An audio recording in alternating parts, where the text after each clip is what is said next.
ओम नमः शिवाय। आप सभी का मेरे YouTube चैनल पर हार्दिक स्वागत है। प्रदोष व्रत के दिन प्रदोष काल में भगवान शिव की पूजा करने से मनुष्यों के सभी दुख दूर होते हैं और उनकी मनोकामनाएं पूर्ण होती हैं।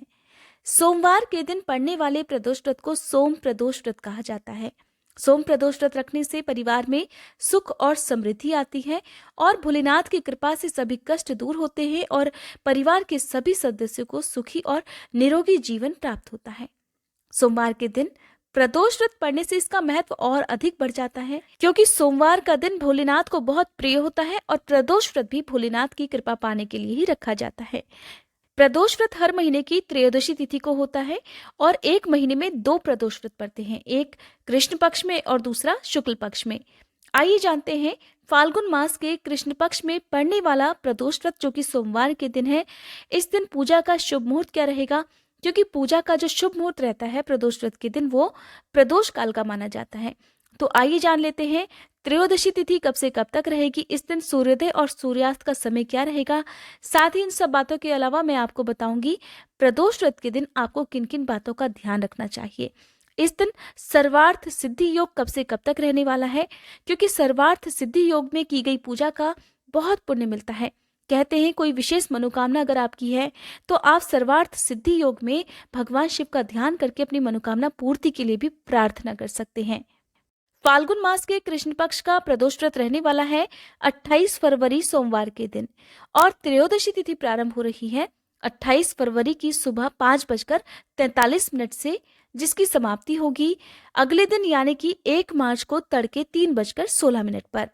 अगर कभी त्रयोदशी तिथि 2 दिन तक होती है तो ऐसे में प्रदोष व्रत उस तिथि को रखना चाहिए जिस तिथि को आपको प्रदोष काल का समय भी प्राप्त हो रहा हो, क्योंकि प्रदोष काल का समय ही प्रदोष व्रत में महत्वपूर्ण माना जाता है और इसी समय की गई पूजा को प्रदोष व्रत की संपूर्ण पूजा माना जाता है। अपनी सामर्थ्य के अनुसार इस दिन दान भी जरूर देना चाहिए। प्रदोष व्रत के दिन सूर्योदय का समय रहेगा सुबह 6:53 और सूर्यास्त का समय रहेगा शाम 6:25। प्रदोष काल का समय माना जाता है सूर्यास्त से 45 मिनट पहले और 45 मिनट बाद का समय। इसलिए सोम प्रदोष व्रत के दिन यानी कि 28 फरवरी को प्रदोष काल का समय रहेगा शाम 5:40 से लेकर 7:10 तक।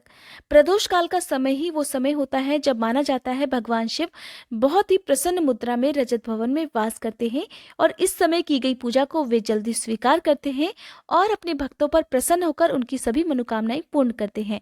फाल्गुन मास के कृष्ण पक्ष में पड़ने वाला प्रदोष व्रत इस बार सर्वार्थ सिद्धि योग में पड़ रहा है और इस दिन सर्वार्थ सिद्धि योग प्रारंभ होगा सुबह 7:02 से, जो कि अगले दिन 1 मार्च को प्रातःकाल 5:19 तक समाप्त हो जाएगा। जो भी भक्त सच्चे मन से भगवान शिव की पूजा करते हैं या भगवान शिव में अटूट श्रद्धा और विश्वास रखते हैं, उन्हें इस प्रदोष व्रत के दिन अगर संभव हो तो उपवास रखना चाहिए, नहीं तो विधिवत पूजा जरूर करनी चाहिए। और प्रदोष काल में पूजा करने से पहले आप एक बार स्नान करके पवित्र हो जाएं। साफ स्वच्छ वस्त्र धारण करने के साथ ही हो सके तो हल्के रंग के वस्त्रों का प्रयोग करना चाहिए। प्रदोष व्रत में सफेद या हल्के गुलाबी रंग के कपड़ों का प्रयोग करना शुभ माना जाता है। पूजा करने से पहले अपने मंदिर में आप अबीर और गुलाल से रंगोली भी बना सकते हैं। प्रदोष व्रत में भगवान शिव को अबीर गुलाल भी अर्पित किया जाता है। भगवान शिव को चंदन का तिलक लगाकर भगवान शिव को बेलपत्र, भांग, धतूरा जो उनकी प्रिय वस्तुएं मानी जाती हैं, साथ ही बेलपत्र के अलावा आप उन्हें बेर भी अर्पित कर सकते हैं। अगर आप शिवलिंग की पूजा करते हैं तो शिवलिंग का आप अभिषेक कर सकते हैं, रुद्राभिषेक आप करा सकते हैं। आपकी जैसी भी सामर्थ्य है आप उसके अनुसार आज के दिन भगवान शिव की पूजा आप कर सकते हैं। वैसे तो प्रदोष व्रत में मीठा भोजन ही ग्रहण किया जाता है और मीठे भोजन में विशेष रूप से अखंडित चावल से बनी खीर का भोग भगवान को लगाया भी जाता है और उसी को प्रसाद रूप में बांटकर खुद भी ग्रहण किया जाता है।